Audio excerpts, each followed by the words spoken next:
Hello guys, welcome to today episode. আজকে আমরা ঈদে শপিং করতে যাচ্ছি। প্রথমে অটো দিয়ে যাচ্ছি আমরা।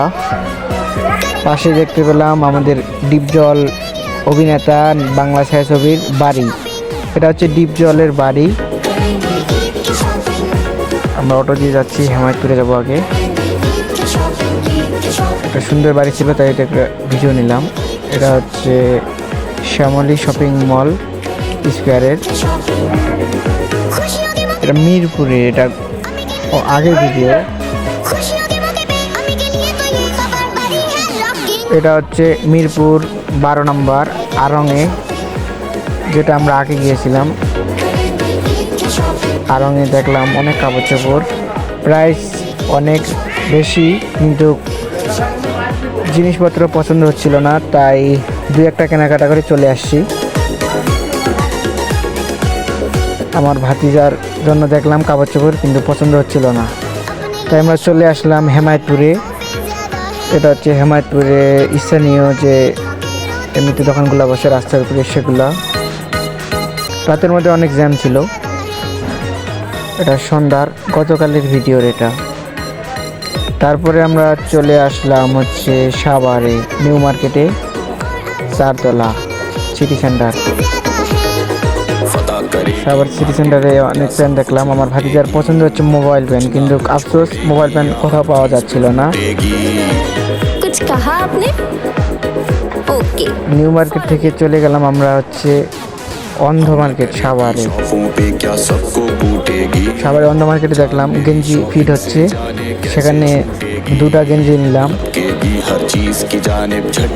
এবং আমার ভাতিজা তবুও মাথায় হাত আছে যে তার অনেক কিছু কেনা এখনো বাকি রয়ে গেছে, শার্ট প্যান্ট হয় নাই, শুধু কয়েকটা গেঞ্জি।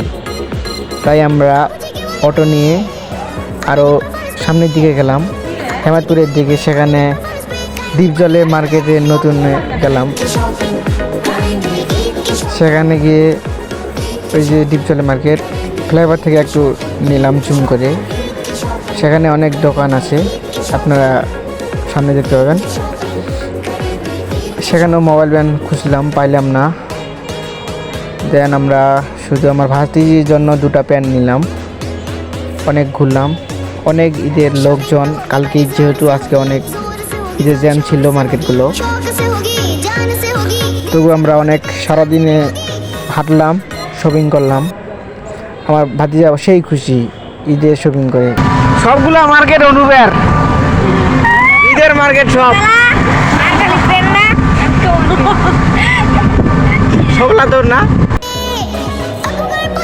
শপিংয়ে যা কিছু করলাম সব কিছু আমার হাতে ছিল, যে আমার হাতে।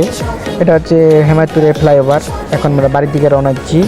অনেক শপিং করলাম। আমার ভাতিজা এবং ভাতিজি টোটালে 8,000 টাকা শপিং। আমি শুধু তাদের শপিং ধরার জন্য গেছিলাম, আমার শপিং করা আছে আগে। এটা হচ্ছে হেমায়তপুর। এই যে সবগুলা শপিং আমার হাতে আছে। শপিং করে বিকাল 4টার দিকে আমরা ফিরে আসলাম আমাদের সেই জায়গায় যেখানে থাকি, তেঁতুলঝড়ায়। এই যে সব শপিং আমার হাতে। আমার ভাতিজা এবং ভাতিজি সেই খুশি, তারা আনন্দে বাড়িতে চলে আসতেছে।